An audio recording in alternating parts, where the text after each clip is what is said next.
Let's talk about latest developments in the sovereign wealth investment on the COVID-19 pandemic. Let's talk to Uche Orji, who is the Chief Executive Officer of Nigeria's Sovereign Investment Authority. He joins us now on the show. Good evening, sir. Good to see you. Good evening, boss, and good to see you too.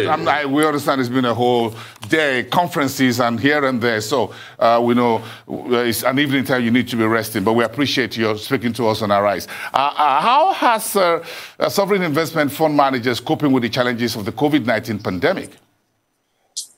I think you may have been aware that today we had a webinar, a Bloomberg-hosted webinar across, and we had many of our African sovereign wealth funds and a few from the United States joining us. And the feedback across is been a case of uneven recovery. If you look at across the markets investments, the global recovery has been uneven. United States has seen the S&P broad index, ahead of where it was before the pandemic.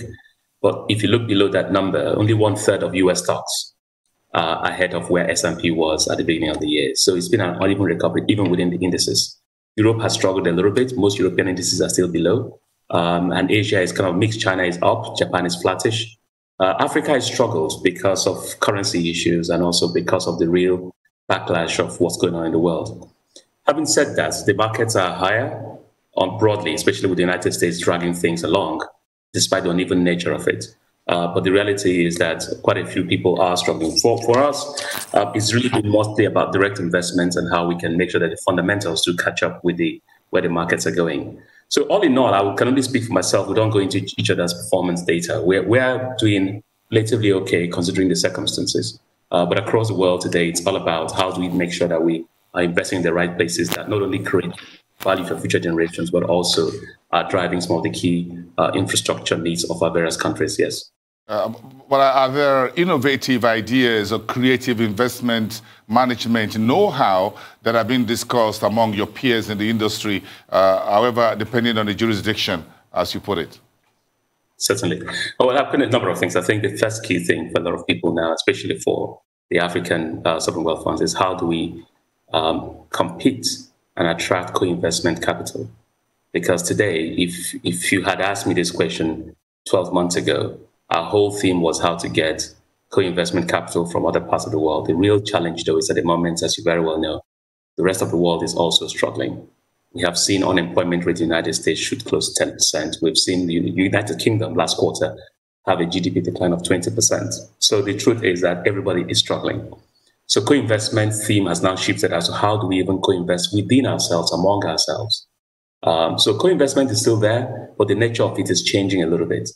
It's also how do we harness domestic capital to ensure that we are attacking the right set of opportunities. So one thing that has changed, obviously, is the fact that whereas the rest of the world, you can have easily counted on some places for capital, the truth is everyone is struggling at the moment. So how do we deal with that? How do we co-invest among ourselves? How do we get local pension funds to invest in the economy alongside us? And how do we get within Africa to get trade in Africa to be up? Currently, intra-Africa trade is less than 16%. In Europe, is 64%. What infrastructure needs do we require to invest in? So that's the first thing. The second thing, obviously, is as a result of the pandemic, people are working from home. Are you being efficient? How do you make sure that getting people to be productive, not working at home, is the biggest management challenge of today? Is how do you cope within the pandemic?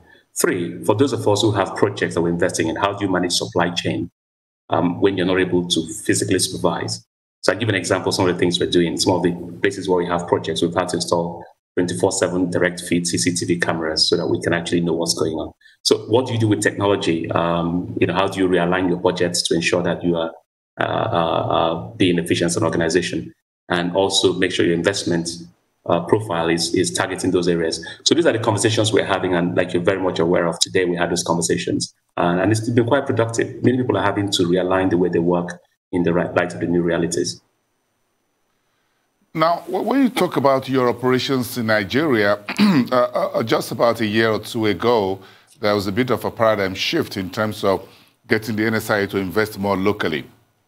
That's correct. Has anything changed along that corridor? No, not much has changed. The first thing that's happened is we have like we spoke last year, we are now making sure that any new capital we get from the government, 50% of it is dedicated to infrastructure domestically. And it's now being focused on executing. In the last 12 months, we've built 3 hospital projects in the healthcare area. We have a pipeline of 14 projects in healthcare, which we'll intend to execute over the next 5 years. So look for us to do more in healthcare. Cancer treatment in Louth, we're looking to do more of that. We have built this, huge ultra-modern diagnostic centers to improve diagnosis across the country. Look for more of that. We're moving more into tertiary healthcare. So there are quite a few exciting things in the pipeline, including pharmaceutical manufacturing. One of the biggest things that I have seen as an issue during this COVID is just the challenge in the pharmaceutical supply chain, which needs to be addressed. Agriculture, you're seeing us being very active, both in direct agriculture investments and in processing. At the moment also, as you were well aware, we've been running the Presidential Fertilizer Initiative, where we now have 32 blending plants locally. 4 years ago, these blending plants were dead, completely dead. Now we have 32 actively operating across the country, which the NSIA played an active role in reviving. In roads, you've seen us with Lagos-Ibadan Expressway, Abuja-Kano Highway, Second Niger Bridge, as part of the Presidential Infrastructure Development Fund, which the NSIA is managing. I could go on what we're doing in gas industrialization, where we're working on flare gas reduction. We're working on creating an ammonia plant for offtake by OCP, which is our partner in fertilizers. And in power, we're building the single biggest solar power plants today in Kano. So there are just so many things going on, and some of these projects are now coming to fruition. Healthcare has been one of the first to see. Agriculture has been very visible, and you will see many more things that's going on in agriculture, where we have both a processing plant and a farm in Nasarawa State, and as well as now into Gurara in Kaduna State. So a lot is going on across the direct investment aspect of the NSIA, and we're seeing exciting things there, both in terms of returns, but also in terms of job creation and impact on the economy. So that theme hasn't changed. Well, one of the agencies you'll be working with is the African Development Bank, and Adesina just got a second term. What's your take on the AfDB so far? No, terrific. I mean, Adesina is done. First of all, congratulations, Dr. Adesina, for what has been a worthy reappointment. We're very pleased about that. He's been a great partner, not just to Nigeria, but also to the NSIA. And one of the things, probably things you probably don't see, all the back channel conversations during this whole COVID pandemic. There was a period we just spoke just about every single day on what needs to be done and how it's going to be addressed. And also, obviously, his high five strategy, we are keyed into almost every single one of those areas. I look forward to seeing NSIA and AfDB do more actively in terms of things like gas industrialization and agriculture. And I'm very, very excited about the future of the AfDB. It's a pivotal organization in Africa. We cannot be a successful continent without some of these big institutions firing at the top and firing on all cylinders. AfDB being one, Afrex is another one.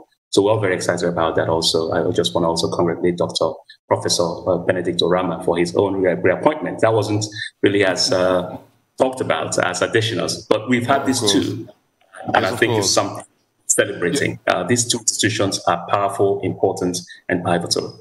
I agree with you, Uche, the CEO at NSIA, both very critical institutions, and also both of them headed by Nigerians. Thank you so much for speaking with us this evening. We appreciate your time.